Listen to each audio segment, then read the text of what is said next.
নমস্কাৰ, জান ব্লগৰ আন এটা ভিডিঅ'লৈ স্বাগতম জনাইছোঁ। আজি মই বোকাখাটত আছোঁ, বিহু চাবলৈ আহিছিলোঁ।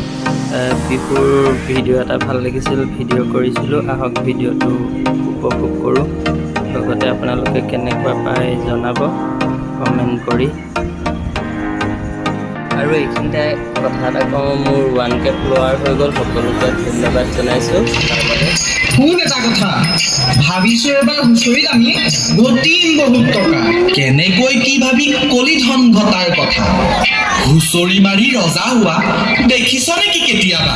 আগতে মোৰ কথাটো শুন, তাৰ পাছত মতামত দিবি। মই ভবাৰ দৰে কামবোৰ কৰিলে ইমান ধুনীয়া হ'ব আমাৰ হুঁচৰি, তেতিয়া দেখিবি। কচোন তোৰ কথাটো, কিনো তই ভাবিছ? আমাৰ হুঁচৰি যোৰা ভাল হ'ব লাগে। তই হয়তো ভাল চিন্তাই কৰিছ।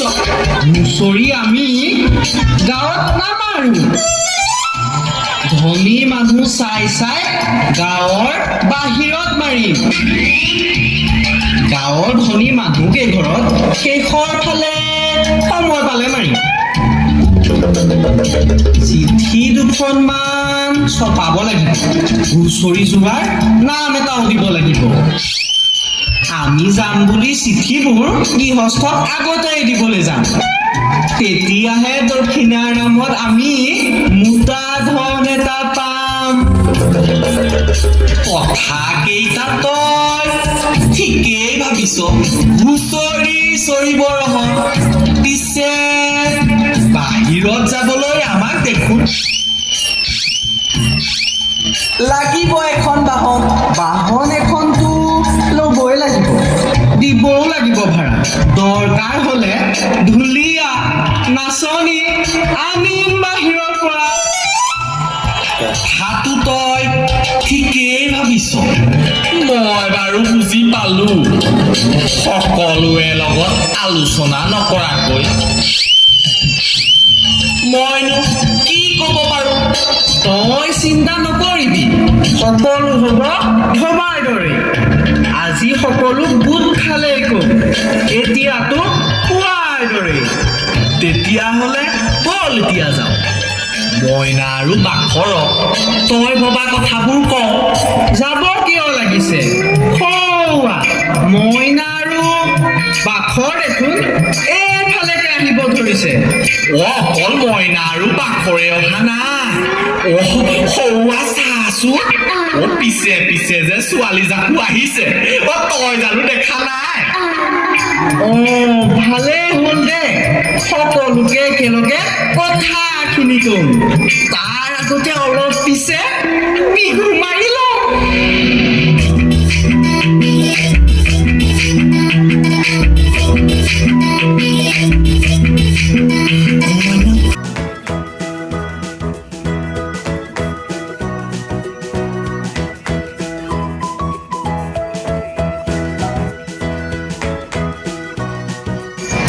সকলো গ'ল ঘৰা ঘূৰি, পিতায়ে দিলে মাতি গলো ঘৰলৈ বুলি।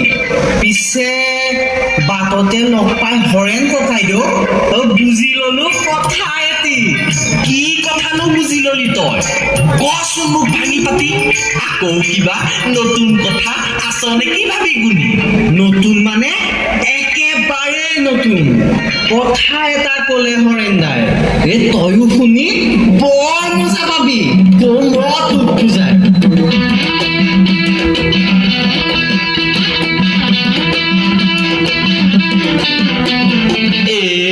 বৰ ভাল হ'ব, বৰ ভাল হ'ব। মই একমত তোৰ লগত। পিছে কালিলৈহে সকলোকে ক'ব পৰা যাব, এতিয়াতো সকলো ঘৰত। হ'ব দে, কালিলৈকে সকলো আলোচনা কৰিম। এতিয়া ঘৰলৈ গ'ল, বেলিও পৰিল, সন্ধিয়া লাগিল, গৰু গাই বান্ধিবৰ হ'ল।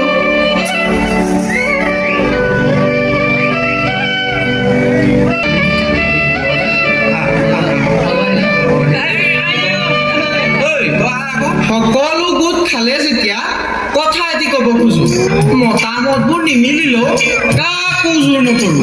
কি ক'ব লগা আছে ক, পাতলি নিমেলিবি। সোনকালে ঘৰলৈ যাব লাগিব। বেলি ৰহিয়ানে পিতাই গালি আকৌ শুনিব লাগিব। কোন তেনেহলে?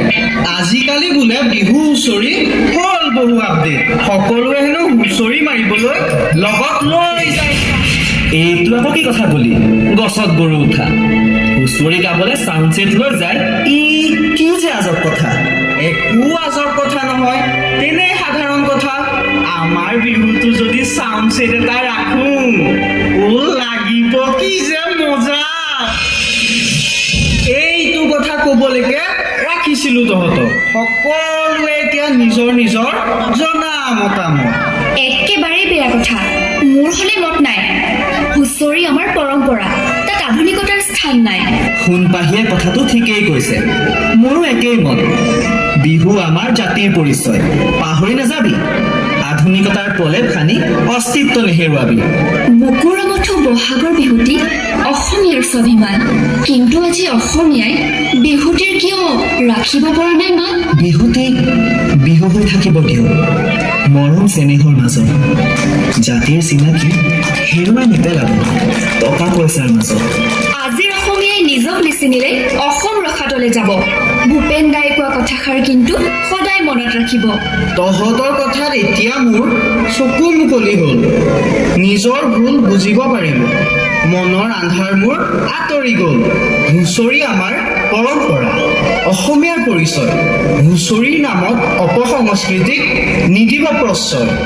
হুঁচৰিৰ নাম দি চিঠি ছপাই ঘৰে ঘৰে বিলোৱা, চাউণ্ড ছেট লৈ গাড়ীত উঠি হুঁচৰি গাবলৈ যোৱা, এইবোৰ জানো আমাৰ আছিল পৰম্পৰা? এবাৰ ভাবি চাব, টকা ঘটাৰ লোভত জাতিটোৰ ৰাজহাড় ভাঙি নেপেলাব। বিহু বেপাৰ নবনাব, হুঁচৰি আমাৰ আবেগ। আহক আমি সকলোৱে মিলি হুঁচৰিক যি অপসংস্কৃতিয়ে গ্ৰাস কৰিছে তাক নিৰ্মূল কৰিবলৈ নিজৰ চোতালৰ পৰাই আৰম্ভ কৰোঁ।